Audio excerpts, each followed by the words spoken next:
আসসালামু আলাইকুম। Hello everyone, কেমন আছেন সবাই? আই হোপ ভালো আছেন। আজকে নিয়ে আসলাম খুব একটা টেস্টি রেসিপি, সেটা হচ্ছে ফুলকপি দিয়ে তেলাপিয়া মাছ, তাও আবার সাথে টমেটো, জমে যাবে। তো চলুন গাইস, দেখিয়ে দিচ্ছি কীভাবে রান্না করতে হবে। তবে তার আগে বলে নিচ্ছি, যদি রান্নার রেসিপিটা ভালো লেগে থাকে অবশ্যই চ্যানেলটা সাবস্ক্রাইব করবেন।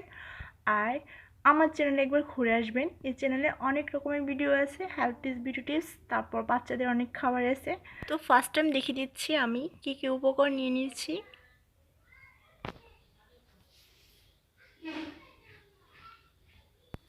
ফুলকপি ভালো করে কেটে নিয়েছি, পরিষ্কার করে নিয়েছি, দেখে নিয়েছি কোনো পোকা আছে কিনা।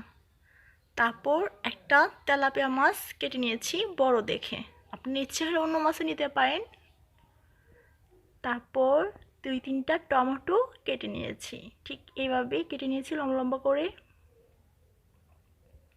তারপর পেঁয়াজ কুচি, আদা রসুনের পেস্ট 1 চা চামচ, মরিচ, ধনেপাতা কুচি, 1/2 চা চামচ হলুদ, 1/2 চা চামচ মরিচ, 1/2 চা চামচ জিরে, 1/2 চা চামচ ধনিয়া গুঁড়া আর 1/2 চা চামচ লবণ।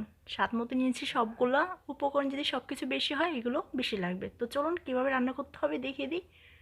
প্রথমে মাছগুলোকে হালকা ভেজে নিতে হবে। সবগুলো মাছ ভালো করে ভেজে নিয়েছি, এখন আমি এগুলোকে নামিয়ে ফেলবো। তারপর অবশিষ্ট তেলের মধ্যে আমি পেঁয়াজ, আদা রসুনের পেস্ট এগুলা হালকা ভেজে নেব 1 মিনিটের মতো, যাতে আদা রসুনের কাঁচা ফ্লেভারটা চলে যায়। ভাজা হয়ে আসছে, এখন সামান্য একটু পানি অ্যাড করে দেব, আর সাথে হলুদ, মরিচ, লবণ গুঁড়ো জানিয়েছি তা অ্যাড করে দেব। মিক্সড করে নেব ভালো করে। তারপর ঢেকে দেব আরও 1 মিনিটের মতো, যাতে করে মশলাটা সুন্দর করে কষানো হয় আর তেলটা সেপারেট হয়ে আসে উপরে। দেখুন হয়ে আসছে অনেক সুন্দর করে, তেলটা অনেক সুন্দর করে সেপারেট হয়েছে। এখন এর মাঝে আমি ফুলকপিটা অ্যাড করে দেব। নেড়ে চেড়ে ভালো করে মিক্সড করে দেব।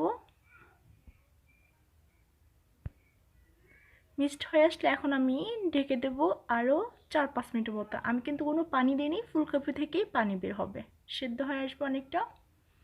চলে আসলাম 5 মিনিট পর, দেখুন অনেকটাই সিদ্ধ হয়ে আসছে।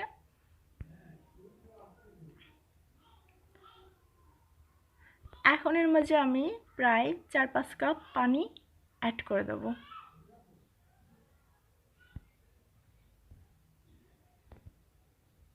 সাথে মাছটাও দিয়ে দিব। তারপর কাঁচামরিচগুলো অ্যাড করে দেব।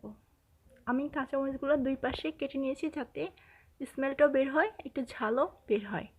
এখন আমি আরও ঢেকে দেব 2 মিনিটের মতো।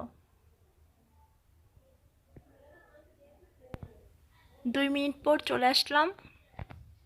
এখন আমি সাথে টমেটোগুলো অ্যাড করব। যেহেতু টমেটো সেদ্ধ হতে বেশি একটা সময় নেয় না, তাই আমি লাস্ট পর্যায়ে দিয়ে এগুলো অ্যাড করে নেব।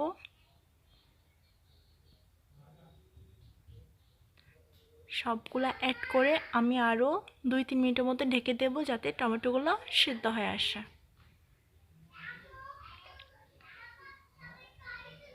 চলে আসলাম 2-3 মিনিট পর, দেখুন সেদ্ধ হয়ে আসছে আমার টমেটো, আর দেন তরকারিটা কমপ্লিট হয়েছে, দেখুন অনেকটাই নরম হয়ে আসছে।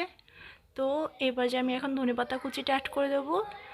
তো কেমন লেগেছে গাইস আমার এই রান্নার রেসিপিটা? যদি ভালো লেগে থাকে অবশ্যই চ্যানেলটা সাবস্ক্রাইব করবেন। ভালো থাকবেন সবাই, আল্লাহ হাফেজ।